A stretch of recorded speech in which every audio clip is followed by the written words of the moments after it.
Salam uşaqlar. Əyləşin. Ümumilli lider Heydər Əliyev deyirdi ki, xalqımız əsrlər boyu böyük sınaqlardan, çətinliklərdən keçmiş, amma öz mənliyini, milliliyini, öz dilini itirməmişdi. Ana dili hər bir xalqın varlığını təsdiq edən başlıca amildir. Hər bir xalqın öz ana dili, onun milli sərvəti, varlığının təsdiqi, həmçinin milli kimliyidir. Millətin dili, əlifbası onun millət olaraq formalaşmasında vacib şərtlərdən biri kimi qəbul edilir.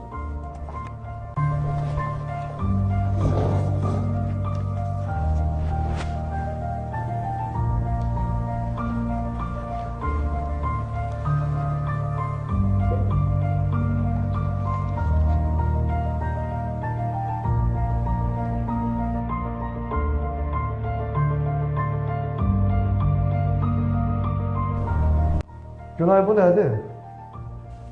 Soyuducu. Soyuducu, eynək, çətir, çəngəl.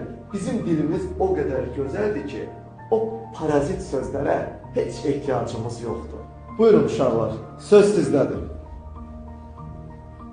Ulu Öndərin şəxsi təşəbbüsü, qətiyyəti və sarsılmaz iradəsi sayəsində 1978-ci ildə Azərbaycan SSR-nin konstitusiyasına Azərbaycan dilinin dövlət dili kimi fəaliyyəti haqqında ayrıca maddə daxil edilib.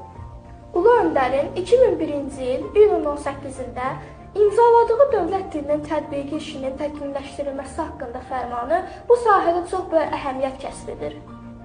2002-ci il sentyabr ayının 30-da Heydər Əliyevin təşəbbüsü ilə Azərbaycan Respublikasında dövlət dili haqqında qanun qəbul edilib. Hər ilin 1 avqust günü ölkəmizdə dil və əlifba bayramı kimi qeyd edilir. Şeirə hazırsan, Sevinç? Bəli. Tofiq Bayram, ana dilim. Qalxıb şah dağına söz istəyirəm. Çatsın hay-harayım dinləyənlərə. Mən nankor deyirəm, naciz deyirəm, öz ana dilini bilməyənlərə. Bu dil şirinlikdə şərbət kimidir, saflığı qorunan sərhəd kimidir. Anamız vətəndə qürbət kimidir, öz ana dilini bilməyənlərə. Mənim mənliyimin füsunkarlığı, danışan kamalı, ağlıdır dilim. Vətənin varlığı, xalqın varlığı, sənin varlığına bağlıdır dilim.